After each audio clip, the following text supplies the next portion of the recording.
1 November থেকে 11 November পর্যন্ত 15টি ভিন্ন ভিন্ন স্থানে 17টি ককটেল বিস্ফোরণ ঘটানো হয়েছে এবং গত 2 দিনে 9টি যানবাহনে অগ্নিসংযোগের ঘটনা ঘটেছে। ককটেল বিস্ফোরণের ঘটনায় এ পর্যন্ত 17টি মামলা রুজু করা হয়েছে এবং এসব ঘটনার সাথে জড়িত থাকার অপরাধে 50 জনকে গ্রেপ্তার করা হয়েছে গত 24 ঘন্টায়।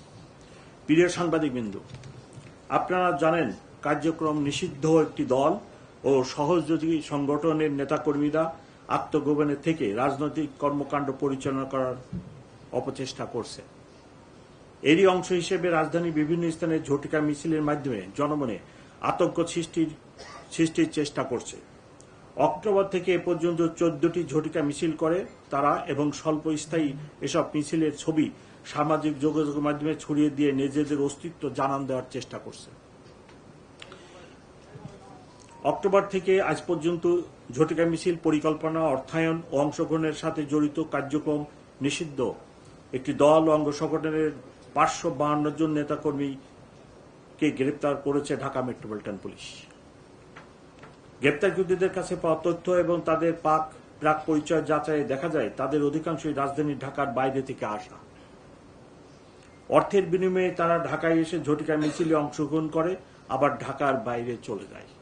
আপনাদের মাধ্যমে সম্মানিত নগরবাসীর নিকট সুনির্বন্ধ অনুরোধ কোনো অবস্থাতেই যেন অপরিচিত কোনো লোককে আশ্রয় প্রদান না করেন। ম্যাচ, হোটেল, গেস্ট হাউসে জাতীয় পরিচয়পত্র দেখে বর্ডার উঠানোর জন্য সংশ্লিষ্টদের অনুরোধ করছি। এছাড়া আপনাদের নিজ দামীয় মোটরসাইকেল বা যানবাহন অন্য কাউকে ব্যবহারের জন্য বা ভাড়া প্রদান করার আগে কোনো দুর্বৃত্তের হাতে চলে যাচ্ছে কিনা দৃষ্টি রাখবেন। যে ধরনের নাশকতার কর্মকাণ্ড শুরু হয়েছে, এই নাশকতা আমি মনে করি যারা করে তাদেরকে প্রতিহত করবে ঢাকাবাসী এবং ঢাকাবাসীর কাছে আমার সুনির্বন্ধ অনুরোধ, ওনারা আমাদেরকে সাহায্য করুক, ওনারাও প্রতিরোধ সৃষ্টি করুক, আমরা ওনাদের সাথে আছি। গতকাল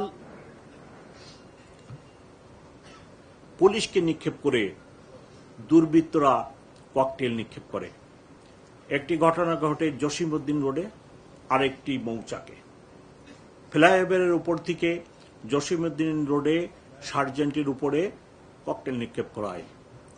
আল্লাহর অশেষ রহমত, এই ককটেল আমার সার্জেন্টের পায়ে পড়ে এবং সে আহত হয়।